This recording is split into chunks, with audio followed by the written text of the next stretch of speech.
Hello friends, ఈరోజు మన recipe dosa. రెగ్యులర్గా తినే దోశ కాకుండా ఈరోజు కొంచెం వెరైటీగా మీకు చూపించబోతున్నాను. అది గోధుమలు యూస్ చేసి. ఈ దోశ నిజంగా చాలా చాలా టేస్టీగా ఉంటుంది. మరి ఎవరైతే వెయిట్ కంట్రోల్ పెట్టుకోవాలని అనుకుంటున్నారో అలాంటి వాళ్ళకి ఇది చాలా బెస్ట్ అని చెప్పొచ్చు. ఇలాంటి దోశ మనం అప్పుడప్పుడు తీసుకుంటే ఎన్ని ఇయర్స్ అయినా కానీ మన వెయిట్ అనేది కంట్రోల్లో ఉంటుంది.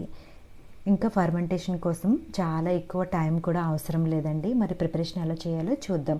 ఇక్కడ మినపప్పు, ఇంకా రైస్, ఇంకా వీట్, ఈ మూడు కూడా ఈక్వల్ క్వాంటిటీలో తీసుకోవాలి. మనం ఏ కప్ అయితే తీసుకుంటున్నామో సేమ్ అదే కప్పుతో ఈక్వల్గా తీసుకుంటే సరిపోతుంది. ఒక పెద్ద బౌల్ తీసుకుని అందులో మినపప్పు, తర్వాత వీట్ గోధుమలు వేసుకోవాలి. తర్వాత రైస్ కూడా వేసుకోవాలి. 2 టేబుల్ స్పూన్ చనా దాల్ వేసుకోవాలి. పచ్చిశనగపప్పు వేసుకున్న తర్వాత మెంతులు 1/4 టేబుల్ స్పూన్ వేసుకోవాలి. మరి మెంతులు ఎక్కువ తీసుకోవాలనుకున్న వాళ్ళు 1 టేబుల్ స్పూన్ వరకు తీసుకోవచ్చు. కాకపోతే ఎక్కువ తీసుకుంటే మనకి దోశ అనేది కొంచెం చేదుగా ఉంటుంది. ఇవన్నీ వేసుకున్న తర్వాత ములిగేంత వరకు కూడా వాటర్ వేసుకుని ఒక్కసారి మిక్స్ చేసుకుని మూత పెట్టుకుని 7 లేదా 8 గంటల పాటు నానబెట్టుకోవాలి. మనం బ్రేక్ఫాస్ట్ అయిపోయిన తర్వాత ఏ విధంగా పప్పు నానబెట్టుకుంటామో అదే విధంగా నానబెట్టుకుంటే మనకి ఈవినింగ్ కల్లా కరెక్ట్గా ఈ పప్పు అంతా కూడా మంచిగా నానుతుంది. మరి ఇది ఫర్మెంటేషన్ కోసం చాలా ఎక్కువ టైం అయితే అవసరం లేదు. ఎవరైతే కోల్డ్ ప్లేస్లో ఉంటారో అలాంటి వాళ్ళకి ఈ దోశ చాలా బెస్ట్ అని చెప్పొచ్చు. ఎందుకంటే మనకి కొంచెం ఎండ ఎక్కువ లేనప్పుడు దోశ కానీ ఇడ్లీ కానీ సరిగ్గా ఫర్మెంటేషన్ అవ్వదు. తర్వాత ఒక ఫిల్టర్ పెట్టుకుని ఆ ఫిల్టర్లో మన నానిన పప్పు అంతా కూడా వేసుకుని వాటర్ వేసుకుని 4-5 సార్లు దీన్ని నీట్గా క్లీన్ చేసుకోవాలండి. మనం కంపల్సరీగా స్కిన్ ఉన్నదే తీసుకోవాలి. స్కిన్లెస్ అస్సలు తీసుకోకూడదు. ఎందుకంటే డైట్ కంట్రోలే కాదు, ప్రతి ఒక్కరికి కూడా ఫైబర్ అనేది చాలా చాలా ఇంపార్టెంట్. అది మనకి చాలామందికి తెలియక ఇంకా కడుక్కోవడం ఇబ్బంది అవుతుంది అన్నట్టుగా మనం స్కిన్లెస్ తీసుకుంటాం.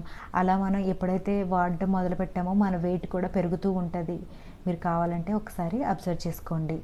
తర్వాత మనం ఇది కడిగిందంతా కూడా ఒక మిక్సీ జార్లో వేసుకుని 1 టేబుల్ స్పూన్ సాల్ట్ వేసుకోవాలి. జనరల్గా మనం దోశ రుబ్బుకునేటప్పుడు అన్నం కానీ లేకపోతే అటుకులు కానీ వేస్తూ ఉంటాం కదా, కానీ ఈ దోశకి అవి ఏమీ కూడా అవసరం లేదు. ఈ గోధుమల వల్ల మనకి దోశ చాలా కలర్గా కూడా వస్తుంది. ఇలా మెత్తగా గ్రైండ్ చేసుకున్న తర్వాత వెంటనే ఒక బౌల్లోకి దీన్ని ట్రాన్స్ఫర్ చేసుకుని ఫర్మెంటేషన్ కోసం పెట్టుకోవాలి. ఈ విధంగా చూస్తారు కదా, మెత్తగా చేసుకుని పెట్టుకోవాలి. మరి ఒక్కొక్కసారి మనం చాలా లేట్గా నైట్ గ్రైండ్ చేస్తాం ఇలాంటి దోశ బ్యాటర్ అలాంటప్పుడు. మరి ఎప్పుడైనా మనకి మార్నింగ్ ఎర్లీ అవర్స్లో కావాలి, 5 o'clock 6 o'clock అలాంటి టైం కల్లా కూడా ఇది చాలా మంచిగా ఫర్మెంటేషన్ అయిపోయి ఉంటుంది. చూస్తారు కదా, నేను చాలా లేట్గా 10:30 11 ఆ టైంలో గ్రైండ్ చేశాను. అయినా మార్నింగ్ కల్లా చక్కగా ఫర్మెంటేషన్ అయిపోయింది. ఒకసారి దీన్ని అంతటిని మనం మిక్స్ చేసుకొని దోశ బ్యాటర్ లాగా మనం దీన్ని చేసుకోవాలి. ఇన్ కేస్ మీకు బాగా తిక్కగా అనిపిస్తే కనుక కొద్దిగా వాటర్ వేసుకుని మనం మిక్స్ చేసుకోవాలి.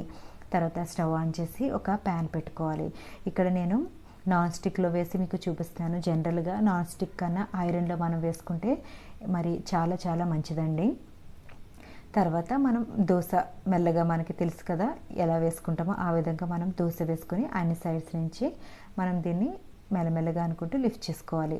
ఒక దోశ వేసిన తర్వాత కంపల్సరీ ఒక టిష్యూ లేదా క్లాత్తో మనం ఈ తవాని క్లీన్ చేసుకుని నెక్స్ట్ దోశ వేసుకోవాలి.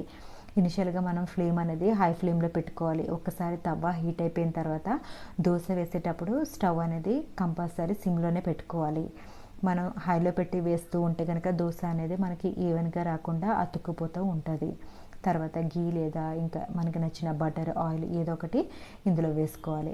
వేసుకుంటే మనకి ఎంతో టేస్టీ అయిన వీట్ దోశ రెడీ అయిపోతుంది. మరి నిజంగా ఇది చాలా చాలా హెల్తీ అండి. ఎవరైతే వెయిట్ లాస్ అవ్వాలనుకుంటున్నారో ఇలా మీరు వేసుకుంటూ దోశలు ట్రై చేయండి.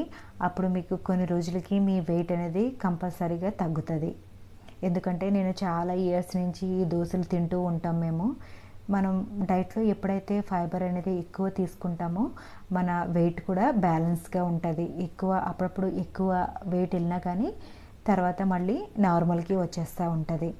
ఈ విధంగా మనం దోశలన్నీ చేసుకోవాలండి. మరి గోధుమలు వేసాం కాబట్టి ఇది కొంచెం పుల్లగా అవుతుంది కాబట్టి ఎక్కువ బ్యాటర్ అనేది మనం చేసుకోకూడదు. అది మీరు గుర్తుపెట్టుకోండి. Thank you for watching.